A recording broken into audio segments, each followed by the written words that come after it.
கண்ணு முழிச்சு போராட்டம் பண்றதுக்கு முன்னாலே டிசிஷன் முடிஞ்சு போச்சா? என்னங்க எனக்கு ஒண்ணுமே புரியல. அதுதானப்பா எனக்கும் புரியல. 478 மரணம் எடப்பாடி ஆட்சியில் நடந்திருக்கு. அது ஏன் உங்க கண்ணுக்கு தெரியல? சிரிக்கிறானி வெக்கமா இல்ல? விஜய் தூங்கிட்டு இருந்தாரா அப்பெல்லாம்?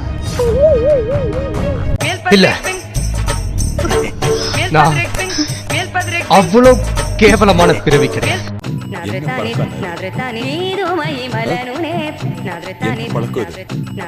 கம்மியா பேசியிருக்காரு, 2ல இருந்து 3 நிமிடம் தான் பேசியிருக்காரு. அங்க பேரிகேடுகள் சார் சரக்கு இருந்தா தான் சார் பேச முடியும்.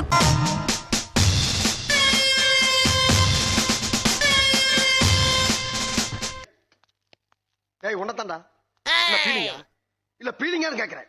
எனக்கு தான்டா பீலிங்கி. போடா போடா. செத்த வம்பு அடிச்சிருக்காரு விஜய்.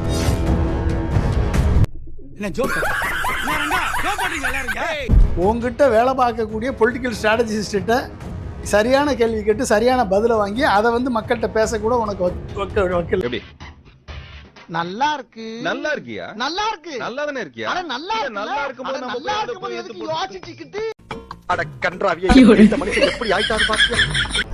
காவல்துறை எக்ஸஸ் என்பது எல்லா ஆட்சியிலையும் இது இருக்குது. ஒரு முதல் போராட்டம் தானே. முதல் போராட்டத்துல எந்த போராட்டம் மறுத்துட்டான்? முதல் போராட்டமே சொத்தையா இருந்தா அப்புறம் எப்படி? தோத்துக்கிட்டே இருக்கீடா.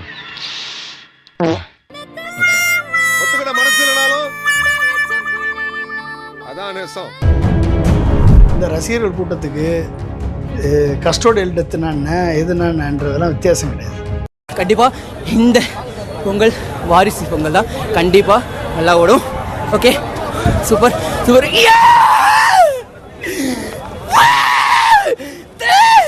தளபதி தளபதி.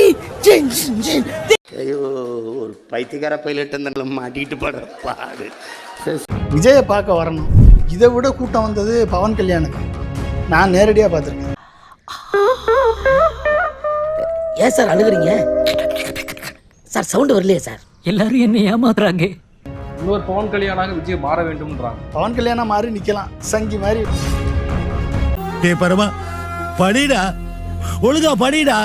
நீ படிச்சு பெரிய ஆளாகணும்டா, பெரிய உத்தியோகத்துக்கு போகணும்டா. இந்த மாதிரி காத்தாடி கடையில் உட்கார்ந்து நீ வேலை பார்க்கணும்டா. அவன் கிடக்குறான்டா மயிராண்டி. Ladies matter. என்னது லேடிஸ் மேட்டரா? பொம்பளை சோக்கு கேக்குதாடா? பொம்பளை சோக்கு கேங்ஸ்டர்னா டிசிப்ளின் வேணும். எத்தனை ஆன்டிசனை கொண்டு